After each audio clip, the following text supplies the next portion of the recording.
영국의 중앙은행인 영란은행이 획기적인 조치를 내놓았습니다. 바로 공개시장 조작 대상으로 해외 기업 회사채를 매입키로 결정한 것인데요. 매입 대상인 300여 개의 해외 기업 명단을 발표해서 앞으로 각국 통화 정책과 증시에 미칠 영향이 주목되고 있습니다. 중앙은행의 목표로 전통적인 물가 안정의 고용 창출을 도입한 2012년 미 연준의 조치 이상으로 획기적인 대변신으로 평가받는 이번 조치의 의미를 알아보는 시간 함께하겠습니다.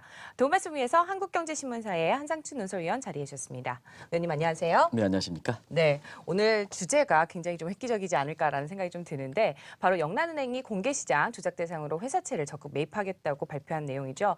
우선 이 내용부터 좀 살펴봐 주실까요?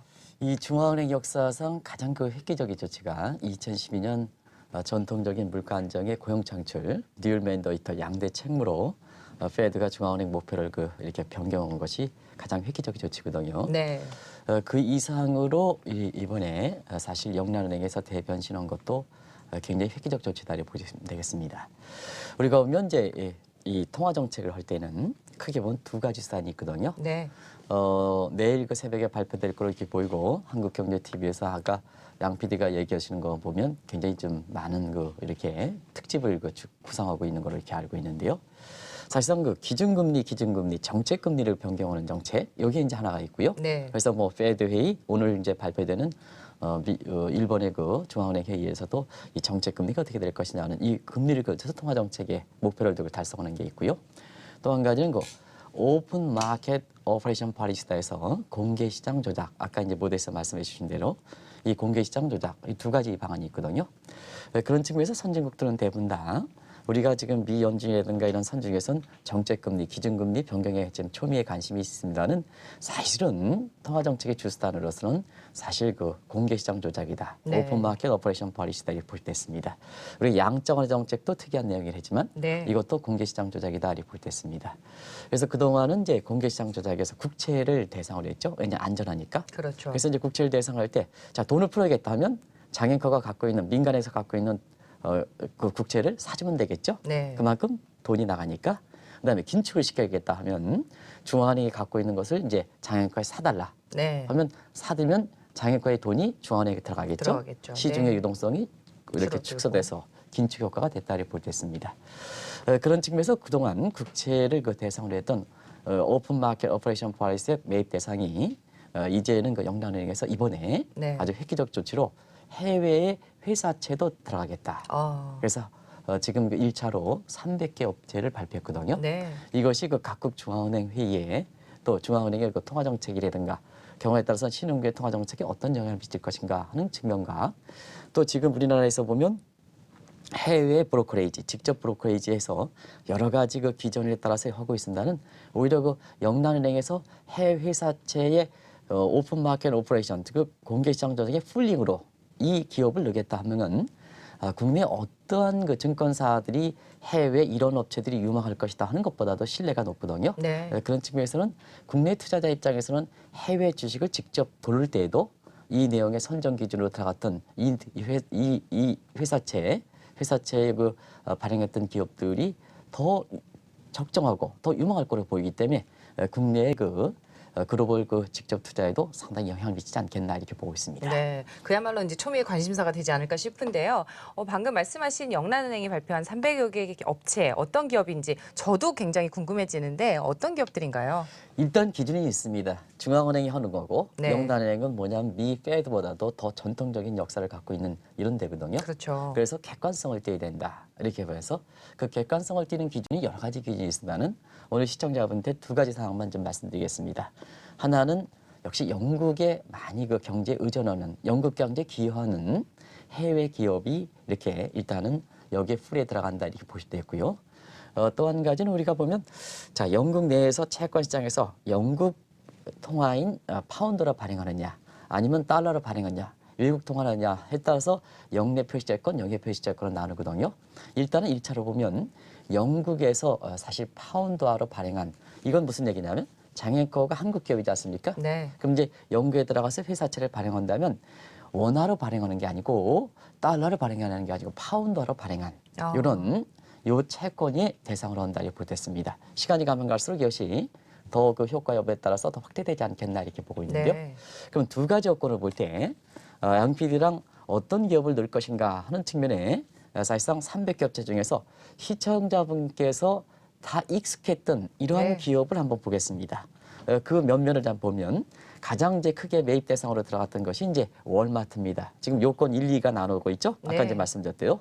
월마트, AT&T, 크라이슬러, 도이치텔컴, BMW, 애플, G, 엠젠, 맥도날드, IBM 이런 업체들이거든요. 이 300개 업체에 대해 리스트를 좀 알고자 하시는 내용은 분은 시청자분은 우리 그 방송 진행하는 양피를 통해서 저한테 이렇게 얘기하면 제가 이 300개 업체의 풀을 전부 보내드리겠습니다. 네. 그러니까 해외 글로벌 직접 투자할 때 아마 지금들 이제 일반 투자가들이 국내 그 코스피가 박스권에 갇혀 있지 않습니까? 그렇죠. 4년 동안 하단 1,800, 상단 2,100 갇혀져 있고 그다음에 국내 그 주식이 이제 올라가더라도 삼성전자가 시가총액이 20%다 보니까 사실 올라가더라도 일반 개인 투자가 입장에서는 사실 이렇게 재산 증식이 안 되거든요. 그렇죠. 그런 측면에서는 자연스럽게 해외 글로벌 그 직접 브로커레이지에 대해서 직접 종목에 대해서 이렇게 그 직접 투자하시는 분이 많은데요.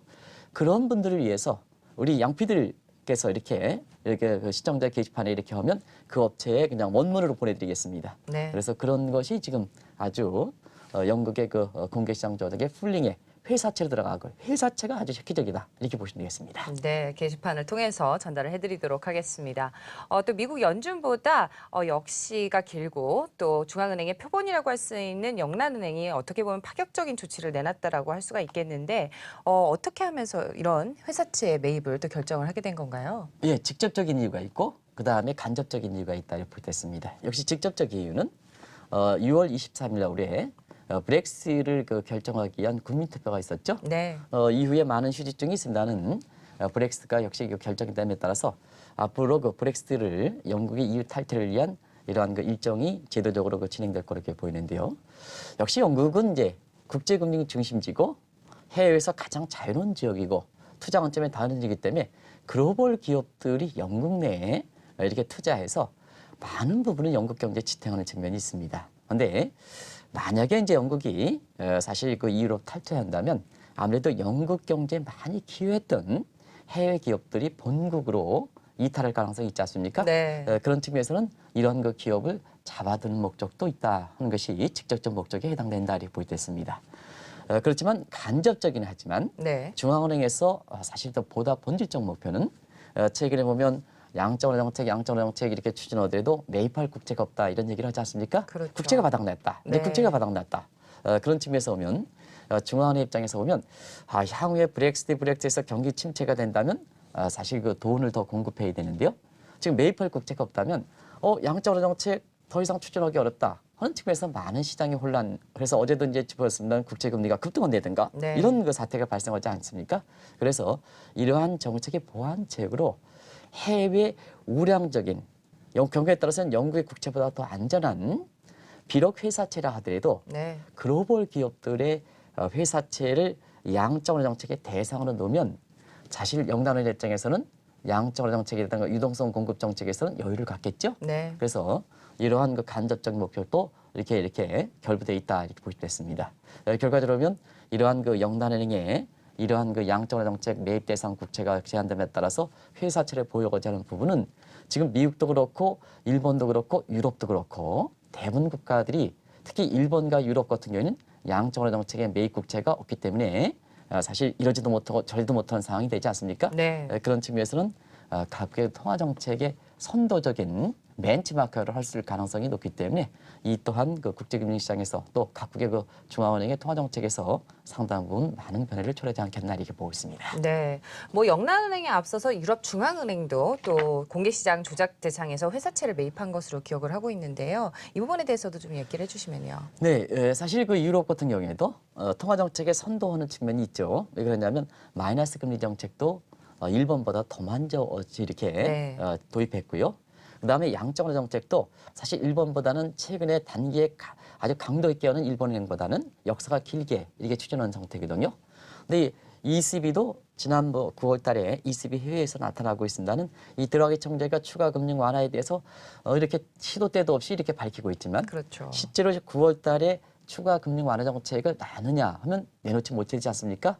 그런 정도로 보면 마이너스 금리 정책이라든가 양적완화 정책 이 문제가 한계 부딪히기 때문에 그렇다. 한 가지는 마이너스 금리 정책 같은 경우에는 여러 가지 금리 인간의 수익성을 악화시켜서 오히려 대출이 좀 훼손되든가 이런 쪽에 유럽 쪽은 그런 쪽으로 부작용이 나타나는 거고요. 그다음에 양적완화 정책도 더 이상 매입할 국채가 없기 때문에 이것이 이렇게 추진 기간이라든가 연장 이해상으로는 이 강도를 높일 수는 없는 상태거든요.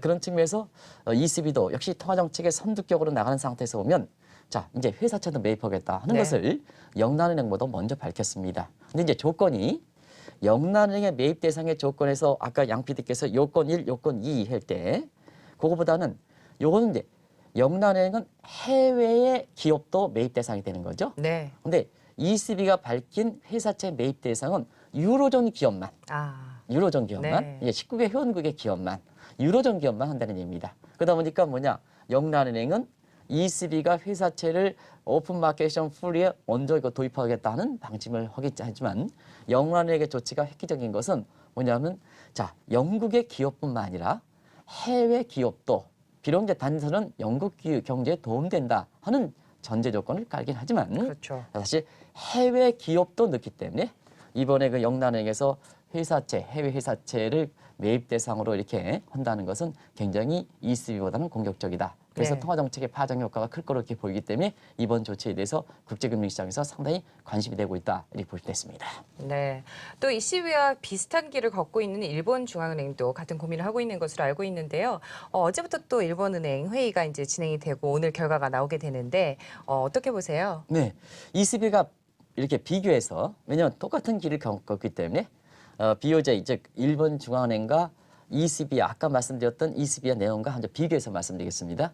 근데 ECB는 마이너스 금리 정책이 이제 앞서 말씀드린 같이 금리 간의 수익성 악화시키기 통해서 사실상 뭐냐면 대출 회수 쪽으로 해서 본래 의도와 달리 마이너스 금리 정책의 효과가 그렇게 썩 나타나지는 않거든요.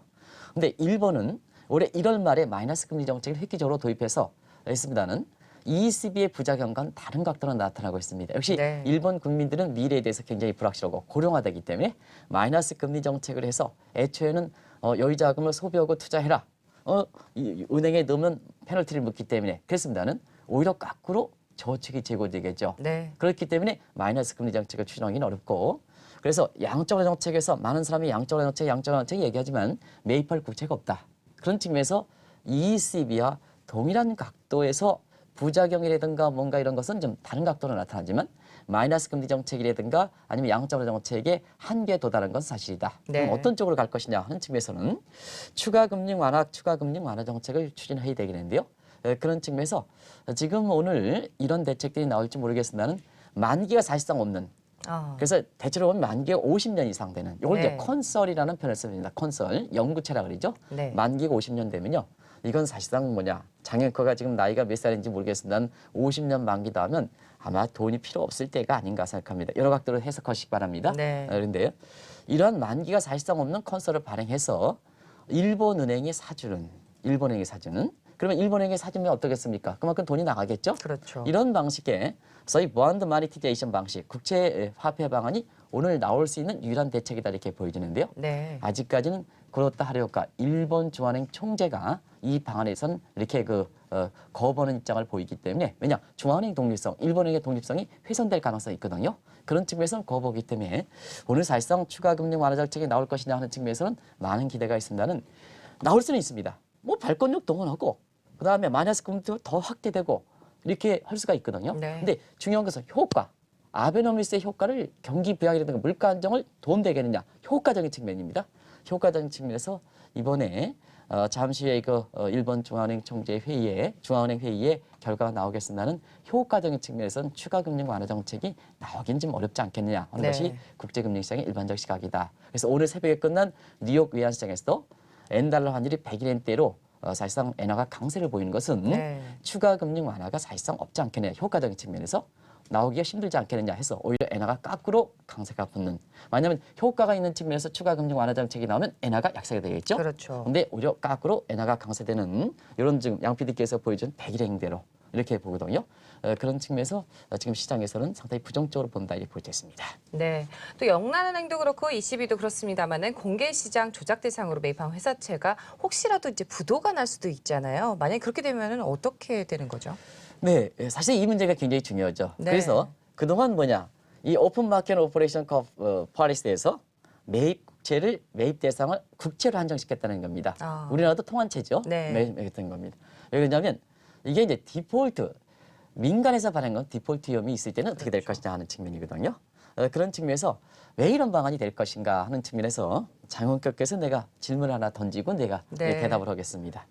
지금 시청자분도 같이 한번 굉장히, 이렇게 네. 같이 이렇게 하시기 바랍니다. 지금 상태에서 예를 들어서 자 한국 정부에서 발행한 국채와 네. 그 다음에 삼성전자에서 발행한 회사채 어느 것이 더 안전한 자산일까? 아, 네. 항상 당황스러운 질문을 많이 던지시는데요. 아무래도 국채 쪽 갈 것 같기도 한데 한국을 대표하는 기업인 삼성 쪽이 좀 낫지 않을까라는 생각도 들고요. 예, 역시 그 경제에 대해서 방송을 오랫동안 하다 보니까 경제 식견이 상당히 높아진 것 같습니다. 지금 이제 국채가 사실 디폴트 위험이 없다 이런 얘기를 하는데요. 지금 상태에서는 실제로 디폴트가 발생하지 않다 하더라도 자 중국 부동산 이런 문제가 지금 국가 뭐 네. 채무라든가 이런 게 나오지 않습니까? 채무 비율이 높다. 대부분까지 국가 채무가 이제 100% 이상 됐다. 그렇죠. 일본은 250%, 미국은 107%, 그리스는 170% 이렇게 돼서 대부분 100%가 넘는 상태거든요. 자 국채가 안전하냐? 하는 측면에서는 국가 채무 비율이 너무 높기 때문에 네. 이게 이제 안정성이 떨어지는 측면이 있지 않습니까? 그래서 지금은 뭐냐면 많은 제가 강의를 통해서 한국 정부가 발행한 국채가 안전합니까? 삼성전자 회사채가 안전합니까? 삼성전자 주식이 안전합니까? 하면 대부분 뭐냐면 이렇게 그 강의를 듣는 수강생 이렇게 하시는 분 것들은 저 경제 식견이 높아서 그러니 나는 뭐 삼성전자 회사채라든가 삼성전자 주식이 더 안전한 것 같다 이렇게 얘기하거든요. 네. 그런 측면에서 안전성 측면에서 지금 국채가 너무 국가 채무 비율이 높다 보다 보니까 이제는 회사채까지 가는 거다 이렇게 보시면 되겠습니다. 네. 문제는 회사채가 오픈 마켓 오퍼레이션의 풀링 대상에 들어갔는데 디폴트가 발생했다 했을 때는 결과적으로 뭐냐 지금의 대형제선 사태와 똑같다. 아. 대형제자사의 회사채라든가 발행했는데 지금 디폴트가 되니까 결국은 우리 국민의 세금 갖다 밀어주고 경우에 따라서는 한국은행 발권력 가서 하지 않습니까? 그래서 앞으로는 이 문제에 대해서 이렇게 보면 여기 풀에 들어갔던 회사채가 이렇게 사실상 그 디폴트가 됐을 때는 결국 국민의 세금과 그다음에 중앙은행의 발권력을 동원해 가지고 이걸 막아줘야 되지 않느냐. 네. 그래서 앞으로 이제 회사채의 화폐라는 지금까지는 국채 화폐화, bond monetization이라는 표현을 썼는데요. 네. 앞으로는 뭐냐? private bond monetization 이런 표현이 새롭게 나오지 않겠느냐. 이게 네. 그만큼 획기적 변화라는 얘기입니다. 그렇네요. 그죠? 획기적 변화가 이런 용어들도 새롭게 나올 것이다 이렇게 보시면 됐습니다. 네. 또 선진국 중앙은행이 회사채를 공개시장 조작 대상으로 편입을 하게 될 경우 다른 기관과의 충돌도 예상이 되지는 않을까 이런 부분은 어떻게 생각하세요? 이 대목이 굉장히 중요한 겁니다. 왜냐하면 중앙은행은 사실 라스트 리조트 기능을 하거든요. 네. 국민경제 여러 가지 스트레스가 발생했을 때는 중앙은행 발권력을 갖고 있기 때문에 그걸 풀어주는 겁니다. 예를 들어서 장앵커가 오늘 저랑 같이 했을 때 제가 뜻하지 않은 질문을 해서 굉장히 스트레스를 받았다 하면 이번 주말에 어디 가서 풀립니까? 리조트 시설에 가서 풀죠. 싫어하겠죠. 네. 휴양시설 풀지 않습니까?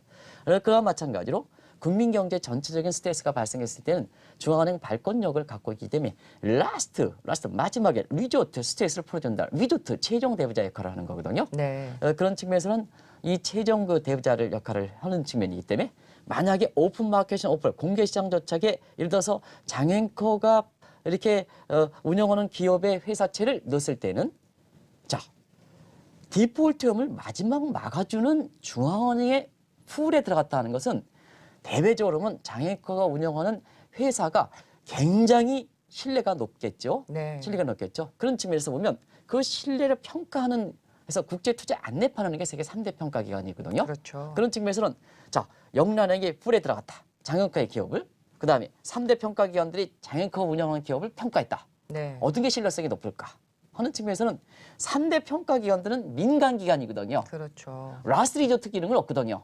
그런 측면에서는 영란은행, 중앙은행이 장앵커가 운영하는 기업을 풀에 들어갔다면 신뢰성이 높다. 그러면 3대 평가기관들은 아무래도 운영상에서는 굉장히 리스크를 안게 되는 거죠. 그렇죠. 그래서 영란은행의 이번 그 평가에 대해서 사실상 3대 평가기관들이 가장 이렇게 비판한다 이렇게 보겠습니다. 자기 자신의 영업권들이 뺏길 가능성이 높기 때문에. 네. 그러면 자 우리가 글로벌 브로커리지를 할 때 우리나라의 글로벌 브로커리지에서 일부 리서치 기관들이든가 이런 게 이런 기업이 좋습니다. 이런 기업이 좋습니다. 예를 들어서 그래서 국내 A라는 증권사가 사실상 글로벌 브로커리지의 대상으로서 이런 기업이 좋다 하는 평가에 시청자분이 그거에 대해서 공감돼.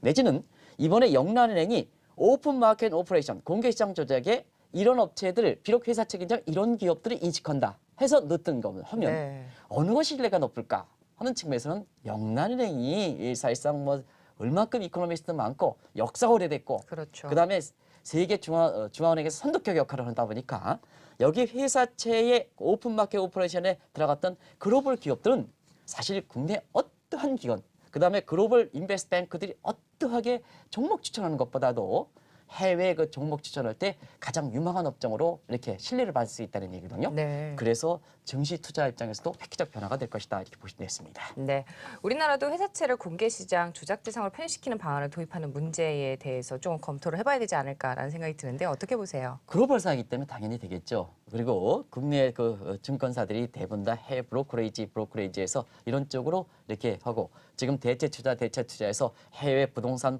해가지고 지금 이렇게 부동산에서 나오면 금방 소화될 만큼 우리 일반 투자가 입장에서 대체 투자에서 중요성을 감안해 볼 때 이러한 그 네. 통화정책 여건을 반영해서 자연스럽게 영단은행의 해외 회사채 오픈 마켓 오퍼레이션에 풀려하는 것을 검토를 해봐야겠죠. 근데 아직까지는 한국은 이렇게 국채가 건전하다, 재정이 건전하다. 그래서 아직까지는 시기상조는 이렇게 모르지만 그보다 전제 조건이 있습니다.